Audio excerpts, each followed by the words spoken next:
Como parte de la materia de Analógica 2, Carolina López, Raúl García y Gabriel Trigo van a presentar los parámetros reales del amplificador operacional.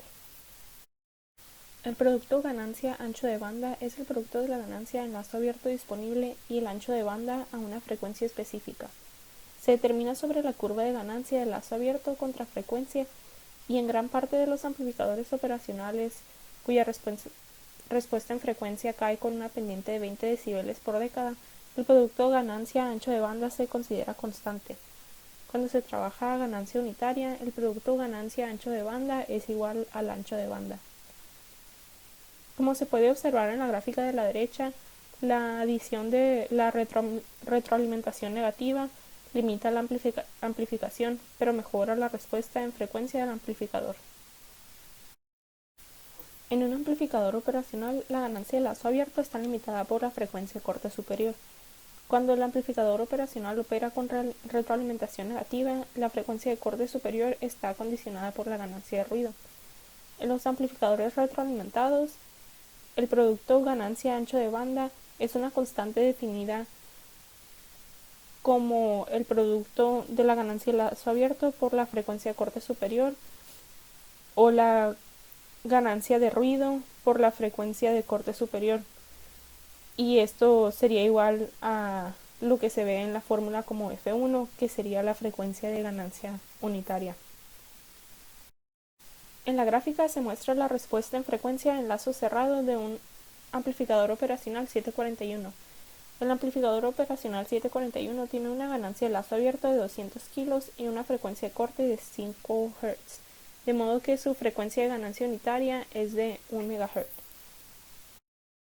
La relación de rechazo en modo común se refiere a la medida del rechazo de una señal común aplicada simultáneamente a ambas entradas del amplificador.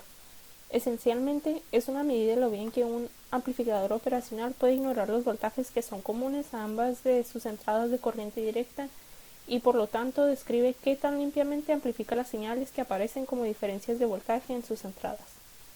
La figura de la derecha muestra una curva típica de CMRR en función de la frecuencia para el amplificador operacional 741. Este parámetro permanece prácticamente constante por varios cientos de Hz para empezar después a degradarse. Por encima de cientos de kHz, la relación de rechazo en modo común ya no es tolerable. Esta relación se expresa en decibeles y se calcula a partir de la ecuación que se muestra a la izquierda. En modo ideal, en un amplificador operacional ideal, esta relación sería igual a infinito y está definida por la ganancia diferencial y la ganancia en modo común. La relación de rechazo en modo común produce un error a la salida de los amplificadores operacionales que están operando en modo real. En esta diapositiva se muestran las fórmulas para calcular el voltaje de salida de un seguidor de voltaje y de un amplificador no inversor, en donde ya se está considerando este error producido por la relación de rechazo en modo común. En este primer ejemplo vamos a tratar un circuito con una entrada V1 de 5 volts, una entrada V2 de 5.001 volt y una relación de rechazo en modo común de 60 decibeles. Primero vamos a tratar con un caso de amplificador operacional ideal, donde la relación de rechazo en modo común sería igual a infinito. Esto nos causa que las ecuaciones de salida de la configuración inversora y de la no inversora sería que el voltaje de salida 1 es igual a menos la ganancia por el voltaje de entrada 1 y el voltaje de salida 2 sería igual la ganancia por el voltaje 2 sobre 2 porque lo tenemos en divisor de voltaje. Y pues aplicando el principio de superposición se suman estas dos salidas para otorgarnos una diferencia entre el voltaje 2 menos el voltaje 1.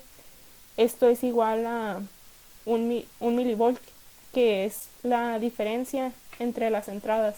es decir, entre la entrada B1 de 5 volts y la entrada B2 de 5.001 volts, la diferencia es de 1 milivolt, y como es el caso ideal, sí se está captando exactamente esta diferencia.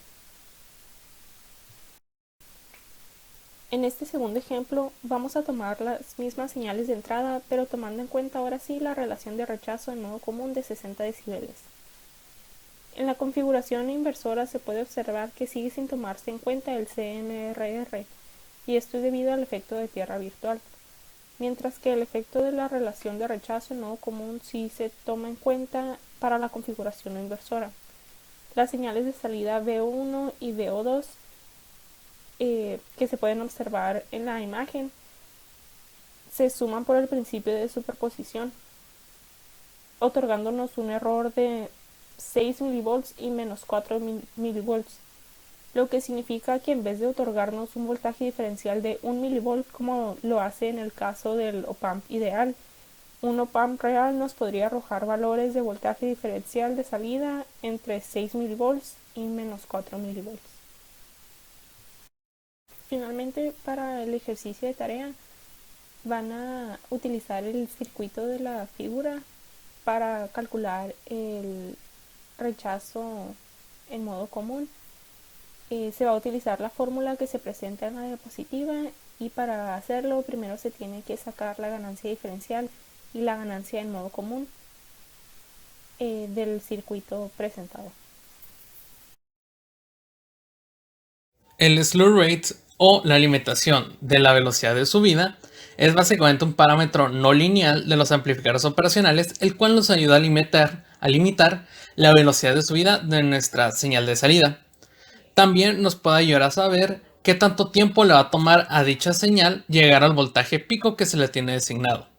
Nuestra ecuación se define por tres variables: un voltaje de salida, un tiempo medido en microsegundos y la SR, que describe al slew rate. Básicamente es una división o un diferencial del voltaje de salida con respecto al tiempo. En algunas literaturas se maneja que es un cambio en el voltaje de saturación sobre el cambio en el tiempo. En este caso podemos ver de que dicha ecuación dice que debe ser menor o igual al SR.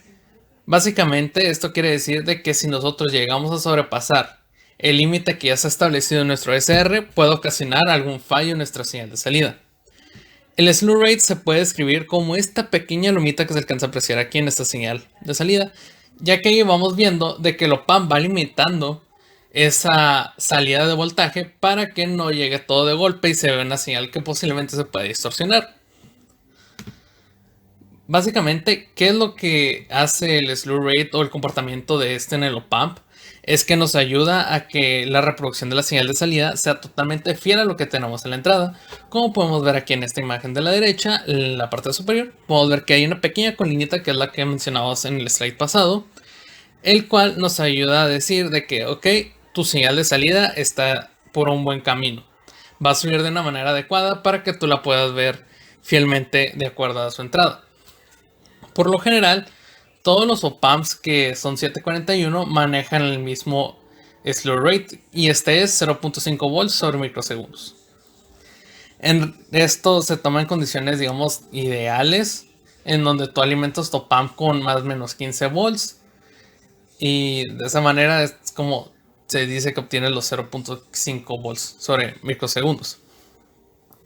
También un factor que afecta demasiado a lo que es nuestro slew rate son que a veces las frecuencias altas pueden afectar la manera de que ya nuestra salida o el slew rate ya no sirve para mucho, ya que los tiempos que tiene ya que el tiempo lo limita a que llega a alcanzar la señal de salida cuando ya se pasó la señal de entrada hacia, digamos, que su parte negativa, o está completamente cortada. Entonces nuestra señal de salida no alcanza a reflejarse de una manera correcta, y a veces eso se puede reflejar ya sea en una señal triangular o en señales poco definidas, como en la parte de aquí de abajo de la imagen de la derecha, en donde ya tenemos como columnas en ambos lados de la señal y que ya van formando un pico. Eso no lo queremos, ya que ahí estamos manejando frecuencias muy altas que ya lo PAM ya no puede soportar de acuerdo a su slew rate. También se recomienda que las fluctuaciones en la salida sean muy pequeñas, lo más pequeñas posibles. Y también de que nuestro slew rate, siempre y cuando no se ve afectado por la velocidad del flanco de subida de nuestra señal de entrada, esto quiere decir de que nuestra señal de entrada tenga el mismo tiempo de flanco de subida que nuestra señal de salida, todo va a estar bien. Nuestro slew rate va a seguir siguiendo funcional por todo lo que quede. Pero ¿cómo lo podemos calcular? Bueno, este es un parámetro que ya viene dado por el fabricante. Como ya se mencionó anteriormente, los 741 comúnmente ya manejan lo que son 0.5 volts sobre microsegundo. Pero también se nos permite sacar este valor con ecuaciones de voltaje de salida, ya que estas están definidas como nuestro voltaje ahora sí vaya de salida con respecto a nuestro tiempo. Esto lo podemos obtener, digamos, mediante este pequeño ejemplo que se presenta, que si se quiere una señal sinusoidal de 20 kHz con un voltaje pico de 10 volts, ¿cuál sería nuestro slew rate de nuestro pump a implementar? Básicamente, esto se define como nuestra SR es igual a un voltaje de salida por 2pi por la frecuencia. En este caso estamos utilizando frecuencia, pero podríamos utilizar el tiempo si es que se nos da 1. Pero comúnmente se saca con frecuencias. Entonces, sustituyendo valores, nos queda que son los 10 volts por 2pi por 20 kHz. Y esto nos da una salida o un valor de resultado de 1.257 megavolts sobre segundo. Y haciendo, digamos, ya las conversiones en tiempo necesarias para llegar a nuestros microsegundos, tenemos que son 1.257 volts sobre microsegundos. Ya que este valor, el slew rate, debe de ser de a fuerzas, digamos, medido en estas unidades que son volts sobre microsegundos. Y el ejercicio propuesto es de que si tenemos una señal sinusoidal de igual manera, que ahora son 5 volts de pico y con un slew rate de 0.5 volts sobre microsegundo, ahora queremos saber cuál es la frecuencia máxima que nos puede soportar este pump y además en cuánto tiempo puede alcanzar los 5 volts. Otro parámetro muy importante también que tenemos es el offset. Básicamente se puede traducir como una desviación. Para ello tenemos dos tipos. Uno que es un offset de voltaje y otro que es un offset de corriente. El de voltaje básicamente nos describe que es una diferencial entre tensiones de nuestras entradas de inversora y no inversora. Y esto nos ayuda a que nuestra salida se ajuste a cero. Mientras que en el offset de corriente es algo muy similar, es de que son la diferencia de nuestras corrientes de entrada. Vamos a decirlo, en este caso se habla de las corrientes de polarización.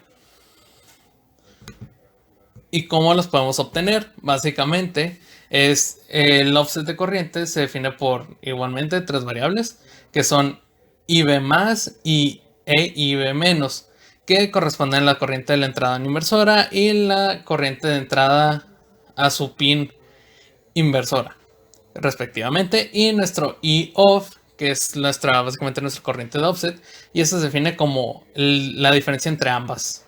Nuestro IB más menos nuestro IB menos.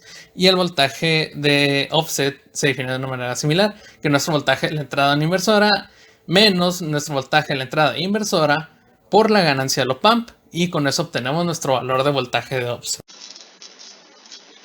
Corriente de polarización. Para el diseño de circuitos basados en op-amps, es necesario considerar todos los parámetros reales, en este caso la corriente de polarización. En un op-amp, la corriente de polarización de entrada es la corriente base de los transistores involucrados en el par Q1 y Q2. Se puede ver en la imagen estos transistores. Aquí en la derecha tenemos los transistores Q1 y Q2 encerrados en el recuadro rojo. Se puede ver que la base del transistor Q1 está directamente conectada a la entrada inversora del op-amp, mientras que la base del transistor Q2 está directamente conectada a la entrada no inversora del op-amp. Esta corriente de polarización puede ir desde los femtoamperes hasta los microamperes dependiendo de la fabricación. ¿Cómo se calcula la corriente de polarización? Para calcular la corriente de polarización solamente es necesario sacar el promedio de la corriente de la entrada no inversora más la de la entrada inversora. Aquí tenemos que IB, que es la corriente de polarización, es igual a la suma de la corriente de la entrada no inversora más la de la inversora, todo esto dividido sobre 2, que es igual al promedio de ambas corrientes. Generalmente la corriente de la entrada no inversora y la de la inversora son iguales, aunque en la práctica muchas veces no lo son. La diferencia de estas corrientes se denomina corriente de desviación, que ya se mencionó anteriormente en la presentación. La corriente de desviación es igual a la diferencia de las corrientes de entrada.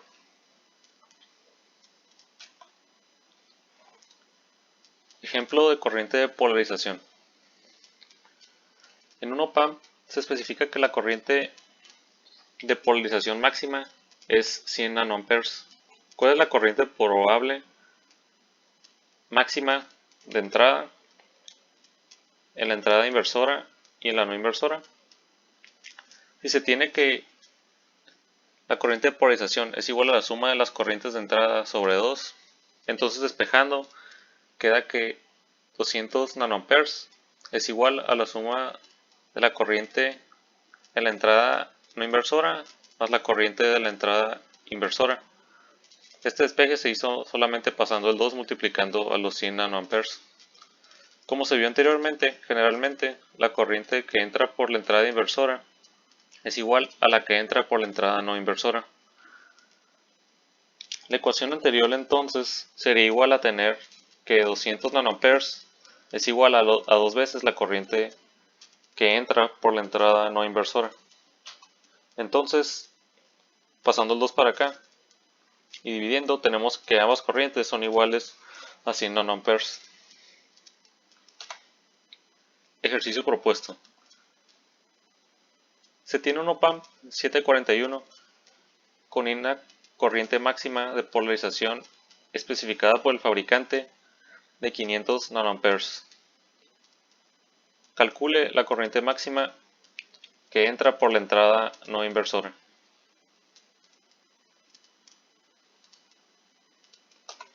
Referencias.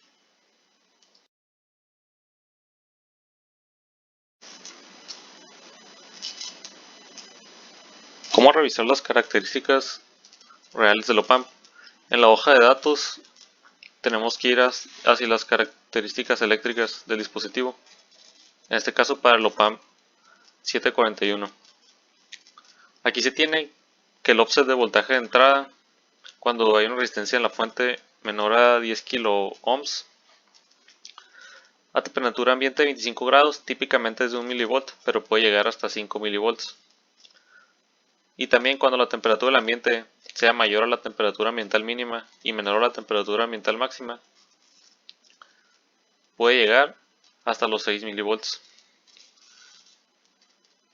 El offset en la corriente de entrada, cuando la temperatura del ambiente es de 25 grados, típicamente es de 20 nanoamperes, pero puede llegar hasta los 200 nanoamperes.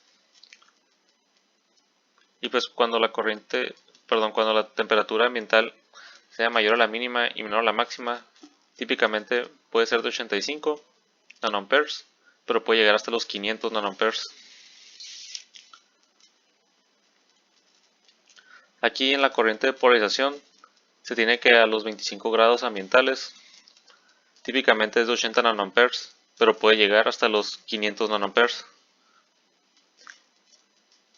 Y cuando la corriente puede variar desde que sea mayor a la temperatura mínima hasta menor de la máxima, esa corriente de polarización puede llegar hasta el 1.5 microamperes. Aquí también tenemos que el slew rate, cuando la temperatura ambiental es de 25 grados y hay una ganancia unitaria, es de 0.05 volts sobre microsegundos.